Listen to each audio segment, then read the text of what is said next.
अकबर, आपको 25 साल तहरीक इंसाफ में जिस तरह आपने मेहनत की और नजरियाती जदोजहद की, मैं आज आपको खराज तहसीन पेश करता हूं। मैं डर गई। अब नौजवानों, आपने आराम से अब मेरी बात सुननी है। मुझे पता है कि 11 बजे से आप यहां आए हुए हैं और मैं महमूद खान आपको, वजीर आला साहब, आपको यह कहना चाहता हूं कि आगे से लोगों को सिर्फ तब टाइम दें, 1 घंटा पहले टाइम दें, ताकि अगर 11 बजे टाइम देना है तो मैं 12 बजे आ जाऊं। इतनी देर लोगों को इंतजार ना करवाएं। अच्छा, डर गई।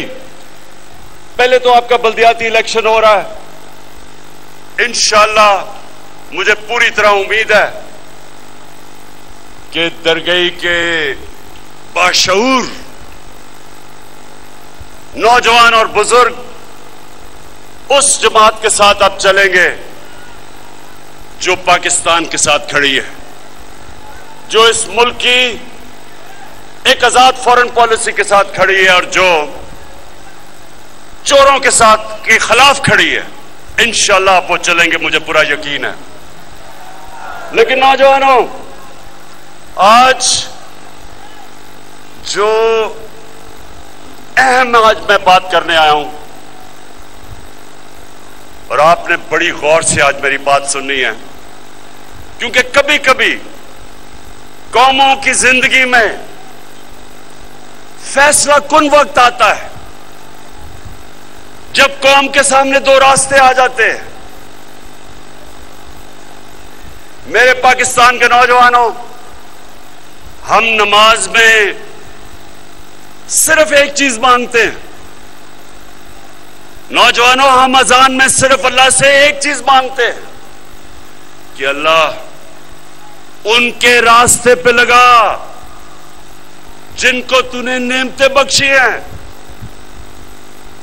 उनके रास्ते पे ना लगा जो अपने तबाही के रास्ते पे चले गए। हमारे सामने भी अब 2 रास्ते आ गए हैं। एक तरफ पाकिस्तान के बड़े बड़े नामवर डाकू, वो सब इकट्ठे हो गए हैं।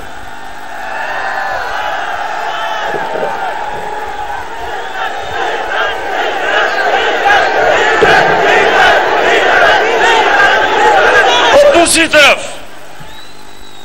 दूसरी तरफ वो लोग हैं जिन्होंने 25 साल इन डाकुओं के खिलाफ जद्दोजहद की है। मुल्क पे फैसला कुन वक्त आ गया है। इन डाकुओं ने जमा होके, इकट्ठे होके, चोरी का पैसा जमा करके हमारे एमएनएज, उनके जमीर की कीमत लगा दी है। उनको खरीदने की कोशिश कर रहे हैं। उनको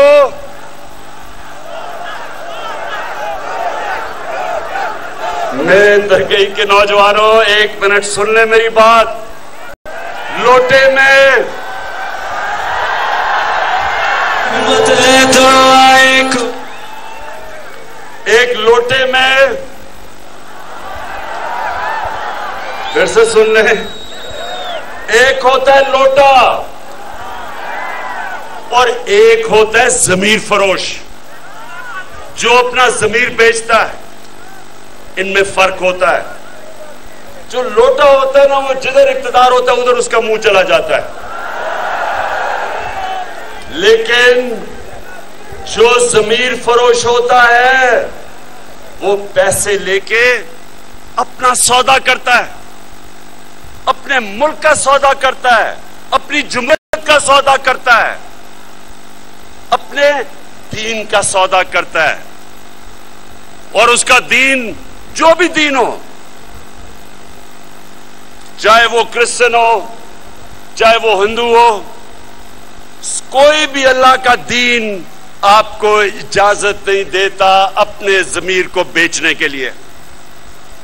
सो ये जो हो रहे हैं इस वक्त, ये लोटे नहीं हो रहे, ये अपने ज़मीर के सौदे कर रहे हैं सारी कौम के सामने। हमारे मुल्क की अदलिया भी देख रही है, हमारे मुल्क की इलेक्शन कमीशन भी देख रही है, और जो हमारे मुल्क का नौजवान है वो भी देख रहा है। आजकल दरगाह के नौजवानों, आजकल सोशल मीडिया का जमाना है। आजकल बच्चों के अंदर वो शऊर है जो हमारे बड़े बड़े बुजुर्गों में नहीं होता था। आपके मोबाइल फोन के ऊपर वो चीजें अब आपको, वो नॉलेज, वो इंफॉर्मेशन जो आज आपको मिलता है, वो इंसानी तारीख में कभी बच्चों को भी नहीं मिलता था। तो आज सारी कौम के सामने ये सौदा हो रहा है, जमीरों का सौदा हो रहा है, और इसको जमहूरियत का नाम दिया जा रहा है। दरगाह के मेरे नौजवानों और जो भी पाकिस्तान में मेरा यूथ जो इस मुल्क का मुस्तकबिल है वो देख रहा है, मैंने अपनी जिंदगी की 20-25 गर्मियां बरतानिया में गुजारी। जब मैं क्रिकेट खेलता था, पढ़ता था, हमने बरतानिया से ये निजाम लिया है जमहूरियत का। मैंने नौजवानों अपनी सारी 20-25 साल में कभी सुना ही नहीं कि वहां का कोई मेंबर पार्लियामेंट अपने जमीर का सौदा करे। वो मुसलमान नहीं है, लेकिन उनकी इखलाकी कदरें, उनकी मोरालिटी, उनकी इखलाकियात वो इतनी ऊपर है उनके सियासी लोगों में कि कोई तसव्वुर भी नहीं कर सकता अपने आप को बेचने के लिए। कोई तसव्वुर भी नहीं कर सकता कि अपने मुल्क को बेचे, अपनी जमहूरियत को बेचे,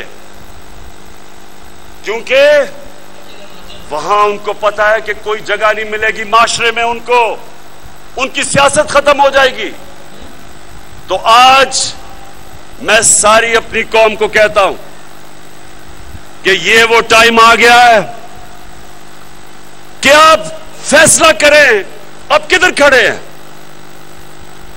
कुरान की आयत है, दरगाह के नौजवानों, अल्लाह ने कुरान में हमें कहा है अमर बिन मारूफ व नही अनिल मुनकर। क्या मतलब है इसका? क्या मतलब है?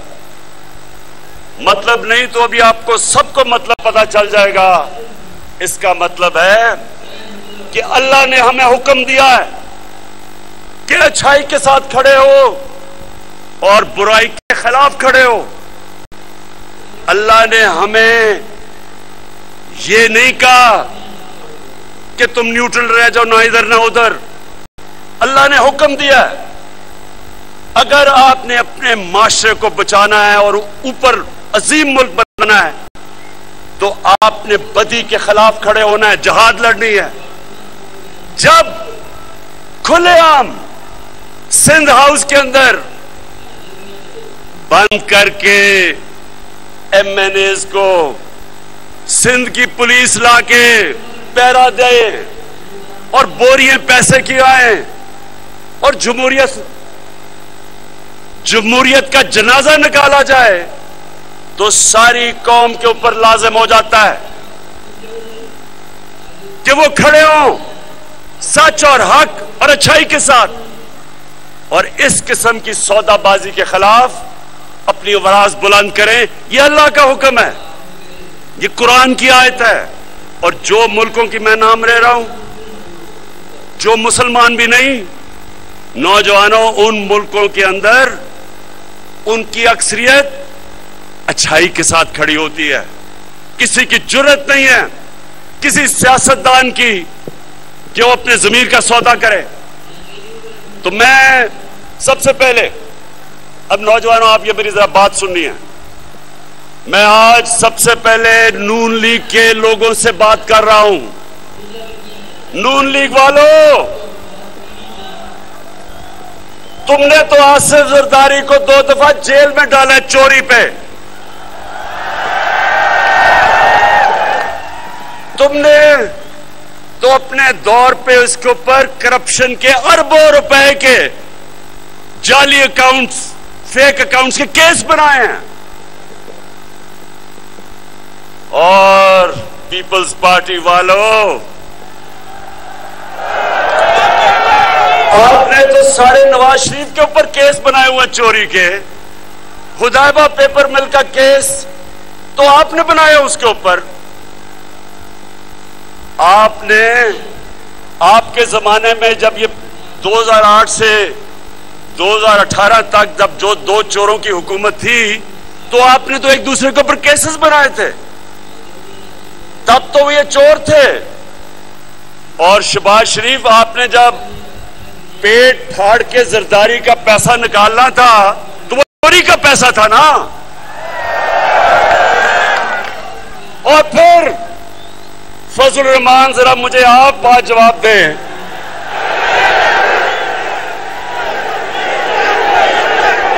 कि फजल रहमान, आपको डीजल का खिताब तो नून लीग ने दिया था।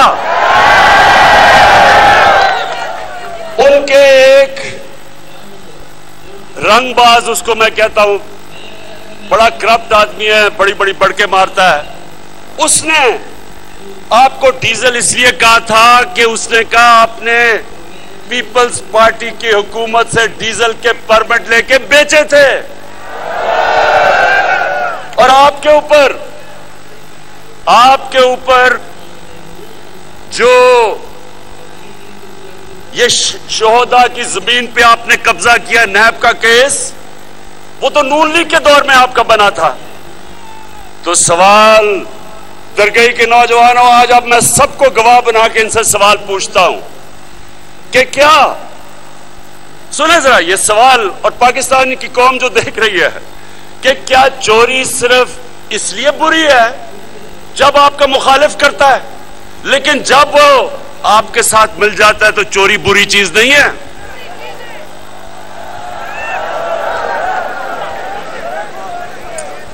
इसका मतलब, अब मैं आप सबको जो अगली बात कहता हूं, इन तीनों जमातों को, ये 3 स्टूजेस को, अभी मैं बताऊंगा 3 स्टूजेस मैं इनको क्यों कहता हूं। मैं इनको, ये अगला मेरा सवाल है कि देखें, मां बाप का जो दर्जा है वो हमारे दीन में, इस्लाम में बड़ा मुकद्दस है। नौजवानों, हमारा दीन कहता है मां बाप की इज्जत करो। ये क्यों कहता है? इसके पीछे फलसफा है। वो क्या फलसफा है? फलसफा ये है कि जितने भी आपके मां बाप गुनाहगार हों, लेकिन वो हमेशा ये चाहते हैं कि मेरे बच्चे वो गलत काम ना किए जो मैंने किए हैं। मां बाप का प्यार बेलौस होता है। मां बाप हमेशा चाहते हैं कि जो भी मैंने जिंदगी में गलतियां की वो मेरे बच्चे ना करें, इसलिए मुकद्दस है। तो नौजवानों, मैं अब इन तीनों जमातों के मां बाप से पूछ रहा हूं जो इन पार्टियों में है, मुझे बताएं, जब आपके बच्चे आपसे पूछेंगे कि जनाब आप तो कहते थे कि जरदारी चोर है, तो वो कहता था शहबाज शरीफ और नवाज शरीफ चोर हैं, और फजल रहमान को डीजल कहते थे, तो आप क्या जवाब देते हैं अपने बच्चों को? आपको मैं सबको आज ये कहना चाहता हूं कि इन लोगों को शर्म आनी चाहिए। ये इस मुल्क से वो करने जा रहे हैं। नौजवानों सुनो मेरी बात, ये मुल्क से वो करने जा रहे हैं तो दुश्मन भी नहीं करता। एक मुल्क के ऊपर आप बमबारी करें, दहशतगर्दी की जंग लड़ें, जंग भी हार जाएं, वो माशरा फिर भी खड़ा हो जाता है। जापान के ऊपर 2 एटम बम गिरे थे दूसरी जंग अजीम में, वो फिर खड़ा हो गया। माशरे कभी भी जंग हारने से खत्म नहीं हुआ आज तक। लेकिन माशरे को अगर आपने तबाह करना है, उसकी अखलाकियात तबाह कर दो, उनको अच्छे बुरे की तमीज खत्म कर दो। इसलिए यह आयत है अमर बिल मारूफ, इसलिए अल्लाह ने हमें हुक्म किया है कि अच्छाई के साथ खड़ी हो और सब बुराई के खिलाफ जहाद करो, आपकी बेहतरी के लिए, माशरे की बेहतरी के लिए, माशरे को जिंदा रखने के लिए। ये जो लोगों के चोर, लोगों के चोरी के पैसे से जमीन के सौदे कर रहे हैं, ये हमारे माशरे में, मैं फिर से कहता हूं, ये वो करने जा रहे हैं इस मुल्क के साथ जो कोई दुश्मन भी नहीं कर सकता। इस मुल्क की इखलाकियात तबाह करने जा रहे हैं कि वो लोग जो पब्लिक के नुमाइंदे हैं, एमएनए जो होता है वो पब्लिक से वोट लेके आता है, पब्लिक रिप्रेजेंटेटिव कहता है, पब्लिक के मफादात की हिफाजत करने आता है। तो जब वो जाके अपने जमीर को बेचता है तो वो तो उसके बाद आप कैसे रोकेंगे किसी को चोरी करने से?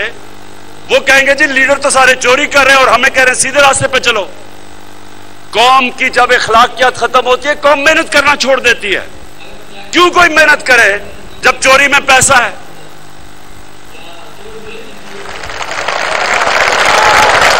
चलो चलो इमरान के साथ, चलो चलो इमरान के साथ, चलो चलो।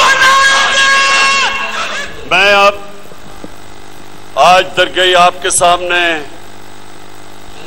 अपने जो एमएनएज जिनको ये करोड़ों रुपए दे के, रिश्वत दे के खरीदने की कोशिश कर रहे हैं, मैं आप उनसे मुखातिब हूं। देखो, मेरे जो गलती कर बैठे एमएनएज, देखे एक पार्टी का सरबरा आपकी बाप की तरह होता है।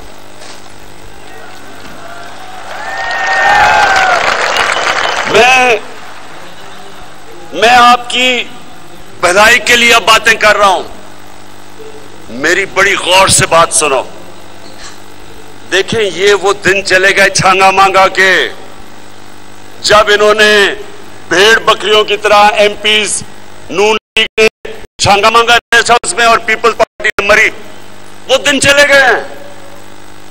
तब तो आप दोनों करप्ट थे, तो लोगों, तब तो आपने अभी करप्शन में इतना नाम नहीं कमाया था, तो लोगों ने तो यह समझा कि इक्तदार की वजह की जंग चल रही है। ये पाकिस्तान वो पाकिस्तान है जिसमें लोगों में शऊर आ चुका है। सोशल मीडिया का जमाना, मैं फिर से बता रहा हूं, आपके बच्चे बच्चे को आपके नाम पता चल गए हैं। आपको सबको पता चल गया है कि आपने अगर पार्टी को छोड़ा तो सिर्फ और सिर्फ आप पैसे लेके छोड़ेंगे। आप जितना मर्जी कहेंगे जी मेरी ज़मीर जाग गया है और मैंने फैसला किया इन चोरों के साथ मिलने का, लोग आपकी बात नहीं मानेंगे। आप जितना भी कहेंगे जी इमरान खान बड़ा बुरा आदमी है, होगा बड़ा बुरा, लेकिन लोग आपकी बात नहीं मानेंगे। लोग सब समझेंगे कि अब आपने अपने आप को बेचा है। दरगाही के लोगों, नौजवानों, आप मुझे यह बताएं हाथ खड़ा करके, अभी नहीं मैं बताऊंगा। आप मुझे यह बताएं कि क्या आप ये सब समझते हैं कि इन्होंने, अगर हमारा कोई भी आदमी इनके लिए वोट डालेगा, ये सिर्फ और सिर्फ इनसे पैसे लेके अपना जमीर बेच के वोट डालेगा? अगर आप समझते हैं तो हाथ खड़ा कर दें। ये जरा एक मिनट फिर से हाथ, जरा कैमरा दिखाना कि ये लोग, ये सारा पाकिस्तान यही समझेगा।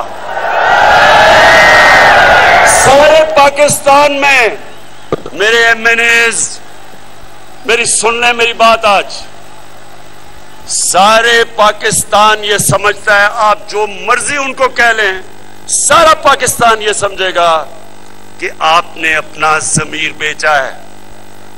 और ये जो सोशल मीडिया है हमेशा के लिए आपके नाम के साथ लग जाएगा कि आप ज़मीर फरोश हैं।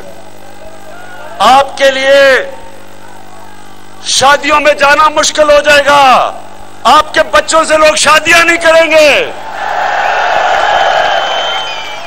स्कूल के अंदर आपके बच्चों से बुरा भला का मजाक करेंगे, बुरा भला कहेंगे। आप हमेशा के लिए आप अपना मुस्तकबिल ये पैसे लेके तबाह कर देंगे। आपकी जिंदगी में जिल्लत होगी। लोग बाशऊर हैं आप। ये छांगा मांगा के दिन चले गए हैं। लोगों ने आपको माफ नहीं करना, क्योंकि लोग ये जो थ्री स्टूजेस हैं इनकी शक्लें जानते हैं 35 सालों से। ये 35 सालों से चोरी कर रहे हैं। इन तीनों के ऊपर नैब के अंदर अरबों रुपए के केसेस हैं। आप जो मर्जी कर दे, उल्टा लटक जाए, लोगों ने कहना है कि ये अपने जमीर बेच के गए हैं वहां। क्यों? मुझे बताएं कि आप क्या समझते हैं। आप बताएं, हाथ खड़े करके बताएं कि आप क्या समझते हैं। सारी कौम आज ये समझती है, सारी कौम के ऊपर से पर्दा उठ चुका है। किसी को आप पागल नहीं बना सकते। तो इसलिए मेरे जो MNAs गलती कर बैठे हैं, आज मैं आपको पैगाम दे रहा हूं कि मैं आपको माफ कर दूंगा, वापस आ जाए।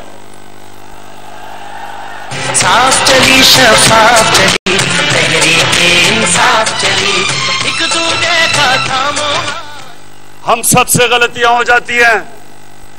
अल्लाह रहमान और रहीम है, माफ करने वाला है। मैं क्या चीज हूं?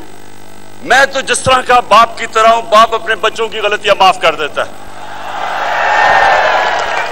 लेकिन फिर से आखिरी में बात कहूंगा, खुदा के वास्ते, अपने बच्चों के मुस्तकबिल के वास्ते ये गलती ना करना, ये गलती ना करना। मुझे लोगों ने कहा कि इमरान खान, ये सुने, मुझे लोगों ने कहा, उन्होंने ये कहा कि देखें वो तो उनके पास सिंध की हुकूमत है, वो तो सिंध की हुकूमत का पैसा इस्तेमाल कर रहे हैं। तो आपके पास तो पंजाब, पख्तूनख्वा, आजाद कश्मीर और गिलगित बल्तिस्तान है। आपके पास तो बहुत ज्यादा पैसा है, आप इनको खरीद के वापस ले आए।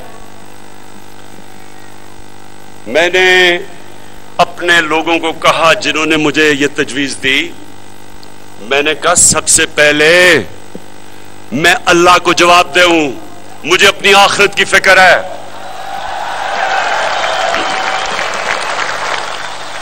अवाम का पैसा चोरी करके, यानी अवाम का पैसा जो होता है ना, गवर्नमेंट का पैसा होता है, आपका पैसा, ये ऐसे ही है कि मैं पख्तूनख्वा के लोगों का पैसा इस्तेमाल करके और अपनी गवर्नमेंट बचाऊं।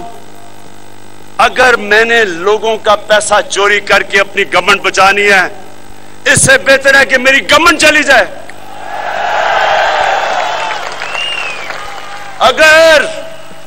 अगर मैंने अपने जमीर का सौदा करके रिश्वत देनी है MNAs को, मैं लानत भेजता हूं ऐसी हुकूमत को। और ये दरगई, जरा ये सुने,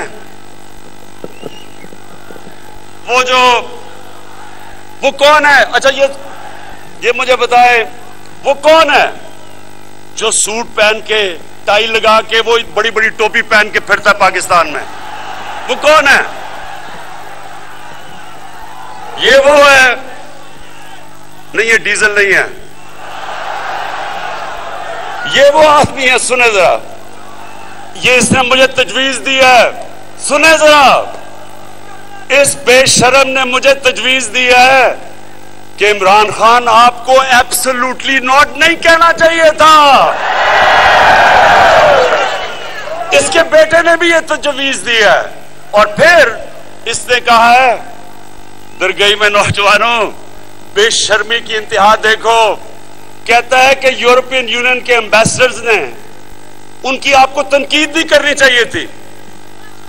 जरा शहबाज शरीफ और आपके बेटे और वो जो उधर बैठा हुआ है डरपोक, झूठा मुजरिम, डरपोक और झूठा और अरबों रुपए की प्रॉपर्टीज में बाहर बैठा हुआ है, जरा सुन लो मेरी बात। मुझे यह बताओ कि मैंने एब्सोल्युटली नॉट किस बात पे किया था। उन्होंने मेरे से पूछा था कि क्या पाकिस्तान अमेरिका को बेस देगा अफगानिस्तान के अंदर, अगर इंतशार हो तो यहां से बेस इस्तेमाल करे अफगानिस्तान के खिलाफ। ये उससे मेरे से पूछा था। मैं आप सबको नौजवानों में आपको बताना चाहता हूं, मैं जब 25 साल पहले पॉलिटिक्स में आया था तो मेरी पार्टी का नस्बुलैन था इया कनाबदो व इया कनस्ताइन, अल्लाह तेरी इबादत करता हूं, तेरे से मदद मांगता हूं। मैंने जब से पहले दिन से मैंने क्या कहा था कि ना मैं कभी किसी के सामने झुकाऊं, ना अपनी कौम को किसी के सामने झुकने दूंगा। जो हमने अमेरिका की जंग में शिरकत की, जो नौजवानों पाकिस्तान ने अमेरिका की जंग में शिरकत की, 80,000 हमारे लोगों की जानें गई, हमारा कबायली इलाका तबाह हो गया, 35 लाख लोगों ने नकल मकानी की वहां से जब हमने उनकी जंग में शिरकत की। $100 अरब से ज्यादा मुल्क को नुकसान हुआ। तो मैं छोटे मियां शोबाज आपसे मैं सवाल पूछता हूं कि क्या मिला उससे हमें? जो आपका ये कहने का मतलब कि फिर से हम उनकी जंग में शामिल हो जाएं, मैं आप वाज़ेह करता हूं, मैंने अमेरिका को बार बार कहा अमन में हम आपके साथ हैं, जंग में आपके साथ नहीं है। तो मुझे जो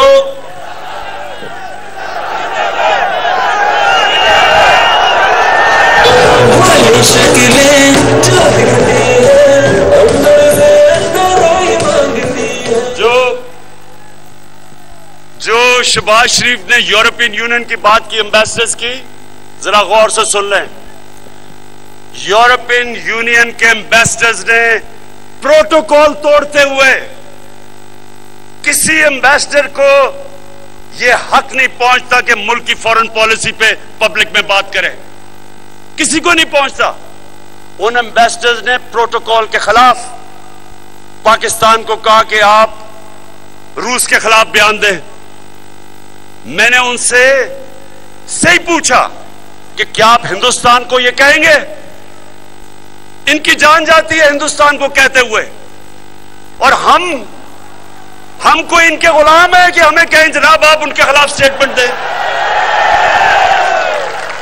इन्होंने प्रोटोकॉल के खिलाफ बात की तो शहबाज शरीफ और इसका बेटा कहता डर गई, कहता कि इमरान खान ने बड़ी गलत काम किया कि उसने गोरों के सामने ये बात कह दी। शहबाज शरीफ आपकी जो सबसे बड़ी खासियत वो पता क्या है? क्या है इसकी? ये बूट पॉलिश बड़े अच्छी तरह करता है।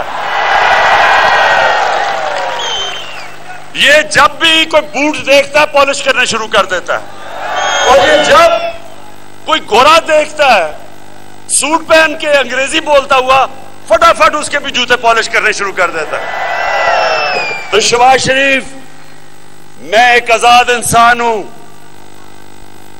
मैंने जब ला इलाहा इल्लल्लाह मोहम्मद रसूलुल्लाह पढ़ा था तो मैंने दावा किया था कि अल्लाह तेरे सिवा कोई खुदा के सामने कोई खुदा नहीं है, किसी के सामने नहीं झुकूंगा।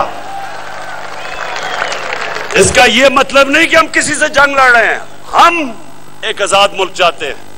मेरे मुल्क की फॉरेन पॉलिसी मेरे लोगों की बेहतरी में हो। साथ वाला हमारा मुल्क है हिंदुस्तान। मैं आज हिंदुस्तान को दाद देता हूं, इन्होंने हमेशा आजाद फॉरेन पॉलिसी रखी। आज हिंदुस्तान उनके साथ मिला हुआ है, उनका अलायंस है, क्वाड के अंदर अमेरिका का अलायंस की हुई है, और अपने आप को वो कहता है मैं न्यूट्रल हूं। रूस से तेल मंगवा रहा है जबकि सैंक्शंस लगी हुई हैं। क्योंकि हिंदुस्तान की पॉलिसी अपने लोगों की बेहतरी के लिए है। इन दोनों के दौर में इन डाकुओं जब 10 साल ये इक्तिदार में थे तो इनकी पॉलिसी हमारे लिए नहीं थी। 400 ड्रोन अटैक हुए पाकिस्तान पे, हमारे औरतें बच्चे मारे गए, हमारे बेकसूर लोग मारे गए। एक दफा इन्होंने मजम्मत नहीं की, मुनाफिकत की, मुनाफिकत की। लिखनों को ड्रोन मारी जाओ और हुकूमत से एक स्टेटमेंट आए हम मजम्मत करते हैं। मुनाफिक, पैसे की पूजा करने वाले, इनके पैसे पड़े हुए हैं मुल्क से बाहर, इनकी बड़ी बड़ी अरबों रुपए की जायदादें पड़ी हुई हैं मुल्क से बाहर। ये कभी अपनी कौम के लिए नहीं खड़े होंगे क्योंकि ये पैसे की बुत की पूजा करने वाले लोग हैं। इसलिए कभी पाकिस्तान इनके नीचे आजाद नहीं होगा। इसलिए ये यूरोपियन यूनियन, जबकि उन्होंने प्रोटोकॉल के खिलाफ किया, फिर भी उनकी हिमायत कर रहे हैं। जब पाकिस्तान ने 80,000 लोगों की कुर्बानी दी, फिर भी कह रहे हैं कि एब्सोल्युटली नॉट, गलत था। तो मैं अपने पाकिस्तानियों, मैं अब आपको सिर्फ बताना चाहता हूं कि इस मुल्क ने आगे कैसे बढ़ना है। इस मुल्क ने आगे कभी भी दूसरी सुपर पावर्स के सामने झुक के अपनी गैरत खत्म करके गुलाम बन के ये आगे नहीं बढ़ेगा। ये आगे तब बढ़ेगा जब हम अपने पांव पे खड़े होंगे। और मैं आज आपको बताना चाहता हूं कि ये 3.5 साल में जो हमने किया है, सिर्फ और सिर्फ कोशिश हुई है कि पाकिस्तान अपने पैर पे खड़ा हो। और मैं आपको बताऊंगा क्या क्या किया। लेकिन सबसे पहले, लोग कहते हैं जी आपने क्या किया 3.5 साल में। आज दरगई के नौजवानों और बुजुर्गों, ये गवाही देना जो मैं आपको बताने लगा हूं कि कभी पाकिस्तान की तारीख में 3.5 साल में किसी हुकूमत ने वो काम नहीं किए जो हमने किए हैं। मैं चैलेंज करता हूं आज, और मैं अभी आपको गिनाता हूं कि हमने किया क्या। लेकिन सबसे पहले मैं अल्लाह का खास शुक्रगुजार हूं कि उसने मेरे नबी सल्लल्लाहु अलैहि वसल्लम के सामने और मेरे अल्लाह के सामने मुझे सुरखरू किया। क्योंकि मैं 3 साल से जद्दोजहद कर रहा था कि मेरे नबी सल्लल्लाहु अलैहि वसल्लम की जो बेहुर्मी होती थी, बेहुर्मती, उनकी शान में जो गुस्ताखी होती थी, उनके ऊपर जो कार्टून बनाए जाते थे, जो खाके बनाए जाते थे, पाकिस्तान में हम तोड़ फोड़ अपनी करते थे, पुलिस उनको नुकसान पहुंचाते थे। बेचारे कई पुलिस वाले शहीद हुए, कई जख्मी हुए, लेकिन कोई फर्क नहीं पड़ता था। मैं बार बार इनको कहता गया कि मैं आपकी ये जंग लड़ूंगा और इंशाल्लाह जीत के दिखाऊंगा। और मेरी टीम, मेरे फॉरेन ऑफिस, मेरी टीम, हमने हर फोरम पे यूनाइटेड नेशंस में जाके मैंने तकरीर की। पहली दफा जब भी मैंने यूएन में तकरीर की, मैंने बात की जो इस्लामोफोबिया, यानी जो इस्लाम के खिलाफ जो नफरतें हैं, और वो जाहिर कैसे होती हैं, हमारे नबी सल्लल्लाहु अलैहि वसल्लम की शान में गुस्ताखी करते थे, फिर इस्लाम और दहशतगर्दी को एक ही कर देते थे। तो मैंने हर फोरम पे मैंने अपनी आवाज बुलंद की। और मैं इसलिए अपने अल्लाह का शुक्र अदा करता हूं कि अपने नबी और अपने अल्लाह के सामने सुरखरू हुआ कि पहली दफा यूनाइटेड नेशंस ने रेजोल्यूशन पास की कि 15 मार्च हर साल दुनिया में, यूनाइटेड नेशंस में इस्लामोफोबिक के खिलाफ दिन बनाया जाएगा। मैं ये सवाल पूछता हूं, फजल रहमान 30 साल से आप दीन के नाम सियासत कर रहे हैं।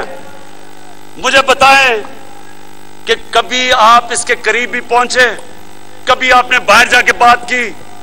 मुझे ये दोनों जमातों के सरबराह बताएं कि 30 साल से आपको मौके मिले यूनाइटेड नेशंस में जाके बात करें जो मुसलमानों पे जुल्म हो रहा है, कभी आपके मुंह से इस्लाम का भी नाम निकला? नहीं निकलना था, क्योंकि आपको खौफ है कि वो आपको कोई इंतहा पसंद ना बना दें। ये कभी वो लोग जो कि अपने पैसे की बाहर रखे हुए पैसे उनकी फिक्र करते कभी नहीं कर सकते थे। तो मुझे सबसे पहले तो इसका कि मैं अल्लाह का शुक्र अदा करता हूं कि हमारी तारीख में पहली दफा यूनाइटेड नेशंस के अंदर हमने केस लड़ा, सिर्फ पाकिस्तान का नहीं, 55 से ज्यादा मुसलमानों का, तकरीबन 1.5 अरब दुनिया में मुसलमान हैं।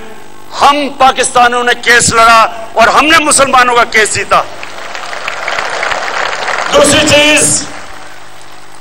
दूसरी चीज कोरोना सारी दुनिया में आया, सबसे बड़ा, एक सदी में सबसे बड़ा दुनिया का बुरान था। मेरे पाकिस्तानियों, आज दुनिया मानती है